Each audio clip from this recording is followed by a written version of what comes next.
భూపాల్పల్లి నియోజకవర్గం గణపూర్ మండలంలోని బసవరాజుపల్లి, పరశురాంపల్లి, ధర్మరావుపేట, నగరంపల్లి, మైలారం, లక్ష్మారెడ్డిపల్లి గ్రామాలలో పిఎస్సిఎస్, ఐకేపీ, ఓడిసిఎంఎస్ మ్యాక్స్ సొసైటీల ఆధ్వర్యంలో ఏర్పాటు చేసిన వరి ధాన్య కొనుగోలు కేంద్రాలను భూపాల్పల్లి ఎమ్మెల్యే గండ్ర సత్యనారాయణరావు ప్రారంభించారు.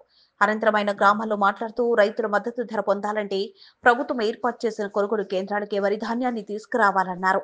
దళారులను నమ్మి మోసపోకుండా జాగ్రత్త పడాలని రైతులకు సూచించారు.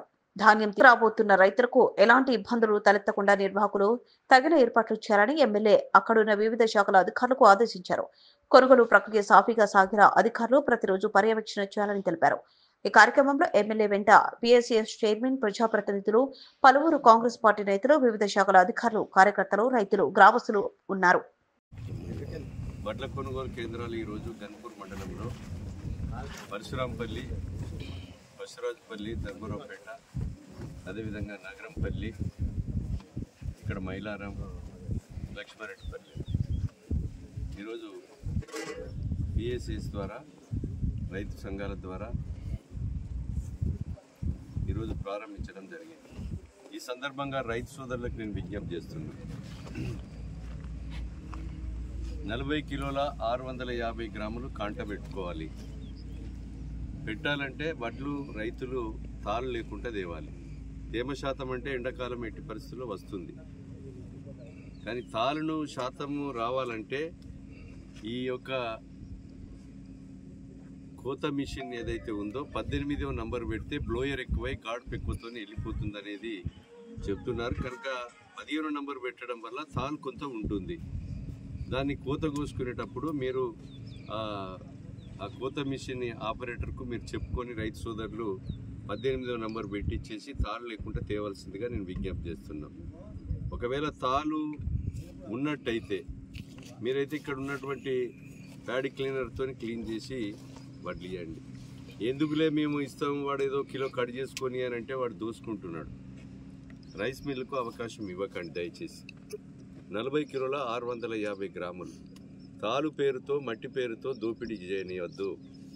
తాలు పేరుతో, మట్టి పేరుతో గతంలో తేమ శాతంతో క్వింటాన్కు 10 కిలోలు గత 18 పంటలు తీసుకున్నారు. మొన్న పోయినసారి అయితే స్ట్రిక్ట్గా మీటింగ్ పెట్టాం.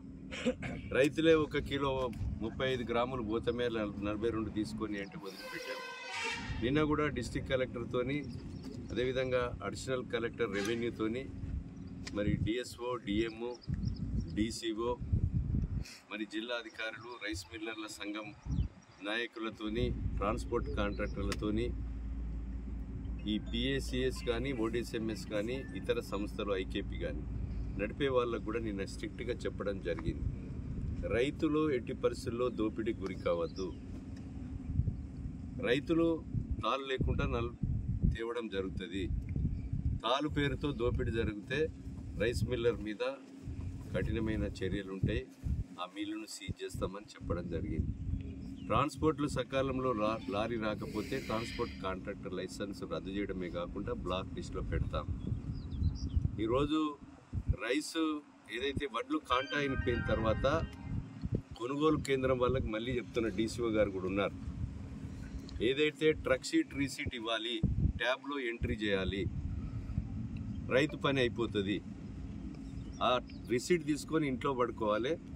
ఆ వడ్లు ఇక్కడ ఏమి ఇబ్బంది అయినా కూడా వడ్ల కొనుగోలు కేంద్రం నడిపేటువంటి సంస్థ డీసీఓ, డిస్ట్రిక్ట్ అధికారిగా వారు బాధ్యత వహించాలి. పిఎస్సిఎస్ సంఘం బాధ్యత వహించాలి. ఏ సంఘం అయితే నడుపుతుందో ఆ సంస్థ బాధ్యత వహించాలి. రైతులు వడ్డు